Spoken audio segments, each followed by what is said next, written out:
What are things racist people do that they don't think is racist? Story number 1.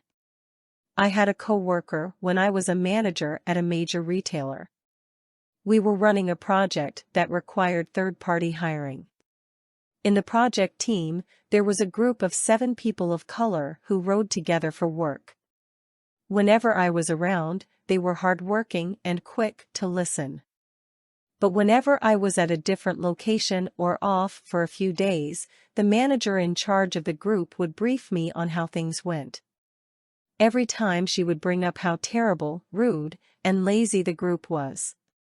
When I would go out to the floor, they would greet me with things like, "Thank God you're back, we were about to quit." It went on like this until one day, halfway through my shift, the group was leaving and were clearly angry. They said they couldn't stand their manager's racist behavior anymore. Apparently, she accused them of being disrespectful and stealing. They ended up filing a case and reporting her. I was asked to provide testimony as the only other manager present. Right before the call, she actually said, "You know I'm not racist. I have even dated a darkie." I was floored. I held nothing back in the testimony. Story number 2. I worked at a furniture store decades ago. Whenever a person of color would come in and buy nice things, my boss would speculate as to whether they were a professional athlete or some kind of entertainer, because of course, there would be no other way for them to have money. Story number 3. My ex-girlfriend is a doctor. She would often get comments like, "Wow, you're Mexican and a doctor? That's great." She would always reply, "Yeah, there are hundreds of thousands of us." She wasn't sure if that was worse than when patients requested a male or older doctor. Story number 4.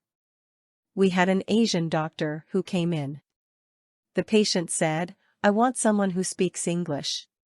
The doctor then said, of course in perfect English, "Well, I did take some English classes when I was at Harvard. But if you wanted someone who was born with the language, you may have to wait a bit, as the other attending was born in India." Story number 5. It has always been important for me to counteract my 2 boys' grandfather's racist teachings. As a result, I have made a point to immediately shut down any accidental racism that I hear. Although my boys understood obvious racism and were as disgusted by it as we were, they did not fully understand some of the more subtle racist things that their grandfather would say. When my youngest son was in elementary school, he heard someone on a TV show start a sentence in a similar way and get shut down for being racist. He came to me to ask why that was racist. After I explained it to him, he understood, and we moved on to other topics. I thought he had forgotten until a few days later when he decided to troll me. He said, "Dad, I'm not racist, but..." Just to follow up with, "I think I like breakfast foods the best." The smile on his face was priceless. For a few weeks, whenever he wanted to troll me, he would use a similar phrase, like, "Dad, I'm not racist, but I think my bedtime."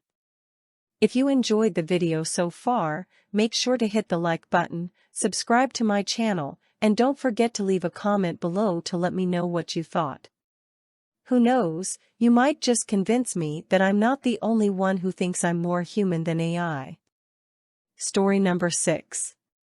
I, Canadian, had a conversation with an elder in California. He kept calling himself an Indian, so I asked him about it. He said something along the lines of, "I've been an Indian for 89 years. They aren't taking that away from me too."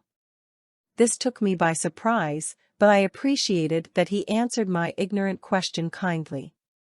Story number 7. When I moved to an Indian reservation in the 90s, I asked some of my new coworkers what they preferred to be called, Indians or Native Americans. They all responded with some variation of, "We've been Indians all our lives." Only white people say Native Americans. Using the name of their tribe was also a good collective noun. What was really unusual, to me, was that white people referred to anyone who was non-Indian. For example, the black guy at the tribal offices was a white guy. Story number 8. My grandpa likes to tell the story of the time he was working in a logging camp, and there was a big Indian guy there.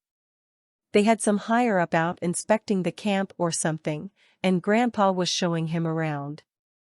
The guy asked some question that Grandpa wasn't sure about, so he said to go ask the Indian. The guy got offended on behalf of the Indian, you have to call them Aboriginal or whatever. So Grandpa called the Indian over and asked him, "Hey, do you want to be called Aboriginal or Indian?" The Indian replied without hesitation, "I'm a big freakin' Indian, always have been, always will be." Story number 9. I had a black man ask me, a white man, about my home state of Maine. He said, "I heard it's pretty white up there." I laughed because it's an odd bit of Maine trivia that there are more black bears than black people.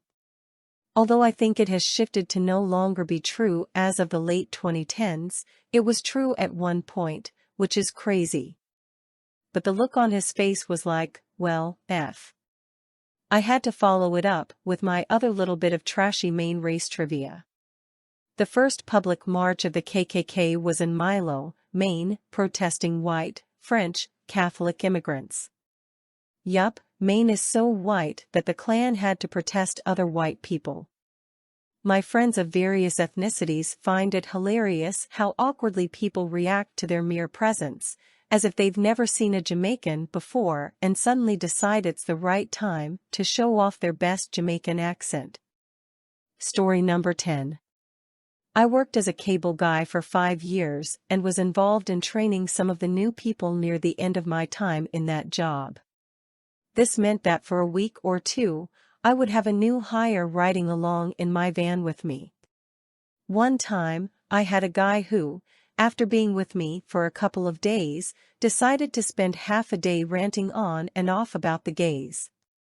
Eventually, he realized I hadn't said almost anything to him the whole day, so he finally asked me my opinion. I said something like, "You were sexy until you opened your mouth." He just looked confused and wanted to know what I meant, so I smiled and said something like, "Hello? I'm one of the gays." He was really quiet for the rest of the week. Well, that's all for now, folks. If you enjoyed this video and learned something new, don't forget to smash that subscribe button, like a human would. And if you want to be the first to know when I upload my next Ask Reddit video, make sure to hit the notification bell. I promise I won't spam you. And of course, if you have any funny or interesting stories to share, drop them in the comments below.